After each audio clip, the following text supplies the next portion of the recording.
Hi, Leo and Leo Rising. Here is your horoscope for October 2025. I'm Astrologer Joseph Anthony. All right, as we wind down 2025, we have the Sun going through Libra along with Mercury going through Libra. Now, this time of the year, for many of you, it has a lot to do with communication and socializing because of the Libra energy, and the Sun is the ruler of Leo. So if you're a Leo rising or a Leo sun sign, this reading is for you. It's a very general, basic overview using the sun sign astrology, using tropical whole house systems, Western astrology. And so it has to be very basic because everyone's birth chart is different, everyone's alignments are different, everyone's birthday is different. But when we put the sun sign or the rising sign on the first house and we equal out the houses, we have a general idea of what the energy is doing. So that's how sun sign astrology works. It's still going to be accurate, I would say 70%, 75%. But your own birth chart is going to be much more accurate. Okay, so if you don't already have your own birth chart, at the time, the place of birth and all that, you can get one online for free, or you could get a professional one done by me on my websites, planetswithin.com or josephpanthony.com. It's up to you. Anyway, let's go back to the reading and give you an idea of what's going on this month. So the Sun going through Libra is a very social time. It's about partnerships. It's about relationships. For some of you, maybe it has to do with legal matters because Libra is the scales of justice and the legal, symbolism there. Now, we've also got some other dynamics going on this month that are going to be very strong. When the Sun enters Scorpio and Mercury enters Scorpio in the fourth house, anything to do with your feelings intensifies. Anything to do with your family begins to change. And this will be the second half of the month. So these are areas that you're going to have to look at. But also, Venus will be leaving Virgo and entering Libra as well. So there's going to be a very social month for many of you, okay? But we start off the month, it's a little, let's say, tricky because Venus is going through Virgo in the second house. So you're either making money or thinking a lot about money or expenses or investments of some kind, which is fine and dandy. But Neptune's going to go retrograde back into the eighth house. So there's a little bit of a confusion or uncertainty about your current investments or something to do with financial matters. Okay, and we'll get to that one later. But we start off the month with Mercury entering Scorpio. And Scorpio is another sign that is associated with finance.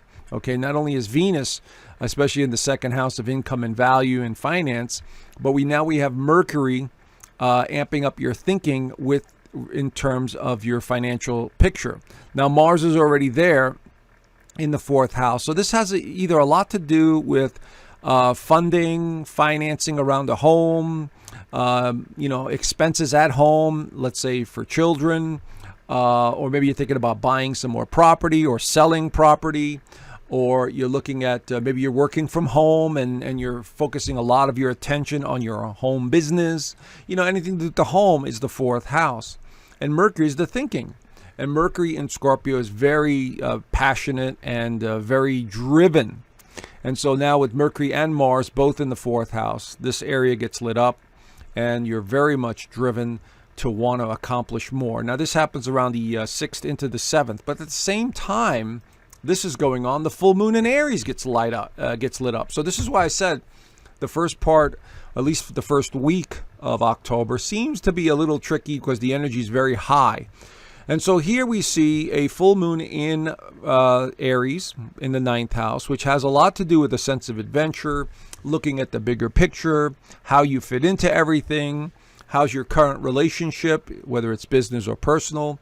And there's a dynamic here, okay? But the passion is also very strong, so be careful, be wise around this full moon, the 6th and 7th, because, tempers could flare, you could get into some friction and feel some irritability. Maybe it's not you, maybe it's a family member, like a child or a loved one, that has some issues, and you're in the mix, you're in the middle of it. So keep an eye on all that. But the full moon in Aries is bringing something to light. Aries is the self. And so, you're looking at how you connect to this current situation. What's your involvement? Do I need to take action? Do I need to change something about this current situation? something to do with your belief system, your ideology, your religious beliefs, your political beliefs, the bigger picture of life. This is also part of the ninth house. So these are subtle energies that are on our subconscious around these times. So keep an eye on that. The other thing that it could represent is a sudden trip somewhere, because ninth house and third house both like traveling. So maybe you take a short trip somewhere and, get that out of your system and enjoy something new and experience something new. Or maybe you go to a place that you've been before and experience something different there. So that is a possibility also with this alignment. Okay. Venus enters Libra on the 13th and 14th. There she is. She enters our home sign of Libra. Venus rules Libra and Taurus. And so here she is in the third house. So there's lots of communication for the next few weeks. Actually, the next 4 weeks as Venus makes its way through the third house. This is the house of communication. This is the house of sharing ideas and self-expression. And Venus here wants to hear from other people. It wants to engage in conversations with others. It wants to partner up. It wants to connect. So Venus here, along with the Sun, but the Sun will be leaving this part of your chart, but Venus will be here longer, is all about that communication. What is it that I need to learn? What is it that I need to connect with others? What do I need to express? How do they need to express, their thoughts and ideas to me? And this is all part of the equation here with Venus going through Libra at this time. Okay, so take advantage of that energy. At the same time, Pluto goes direct in Aquarius in your seventh house of relationships. So this is suggesting the next few months, at least the next 4 to 5 months, with Pluto going direct, you could straighten out the relationship sector, whether it's business, personal. Maybe start getting rid of people that don't belong in your life anymore. Maybe bring some new ones in. Maybe you're part of a new community. These are all the themes that are under the umbrella of Pluto going direct. When it's in retrograde, we're pondering our relationships. We're revisiting the past. We're trying to decide what to do, where to go, how to make it happen with other people. So the theme of relationships is very strong this month, between the Venus here and the Sun still going through Libra, and of course now Pluto going direct in the seventh house. Now it'll take a week or so for it to move direct, but you'll feel the effects long term. The new moon this month is also in Libra on the 21st, highlighting that third house of communication and relationships. Again, Libra is the sign of relationships and partnerships. So maybe you're thinking about doing some business with some new people. Maybe you are meeting just some new friends and you're just enjoying the company. Maybe you're rekindling your own current relationship, your romantic relationship, because Venus and Libra, which is basically one and the same, is very romantic. And so the next 2 weeks with this new moon in Libra is highlighting ways to express yourself or express yourself with another, or doing some sort of business that you need to get involved in. Okay, so these are the themes that I'm seeing here with all of this Libra energy and the Sun, Moon, and the new moon in this third house. So take advantage of it.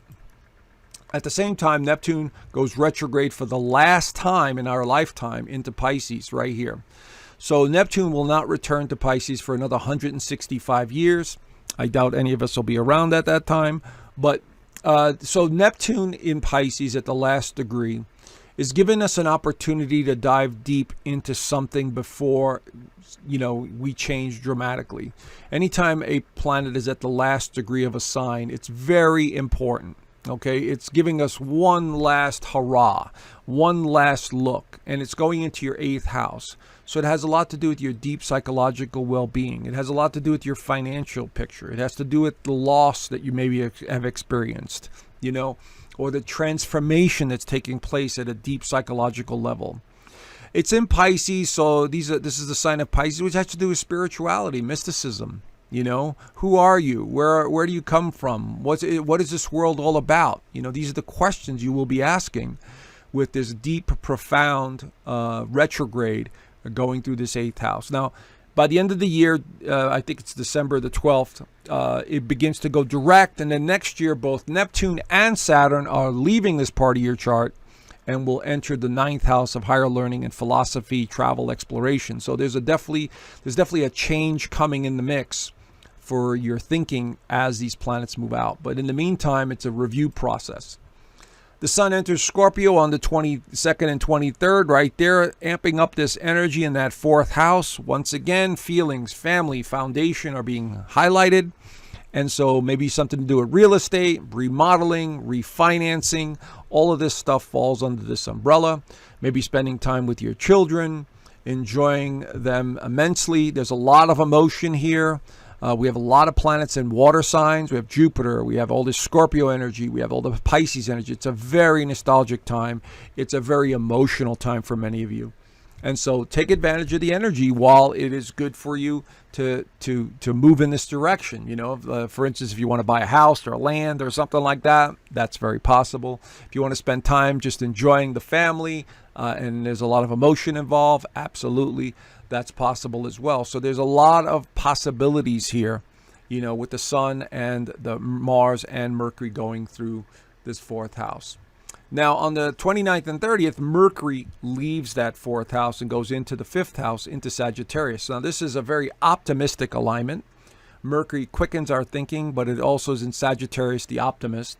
And so more creativity comes into your life at this point. And you're finding new ways of doing things. You're thinking about traveling. You're feeling more playful. And this is absolutely a great time for that to begin and going into November. So take advantage of the energy.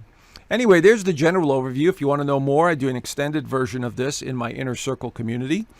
I also do the weekly astrology overview, which the members really do enjoy. And I make predictions in there of some of the stuff that's been going on. And, of course, every Sunday we're on a Zoom call. And we talk about daily events. Some members send me their charts. I answer some questions. I teach astrology there. And so there's a lot to think about. There's a lot to talk about in the Inner Circle community. So consider joining. There's a free 7-day trial, so there's no obligation. Anyway, I hope to see you there and have a great month. And I look forward to talking to you soon. Bye for now.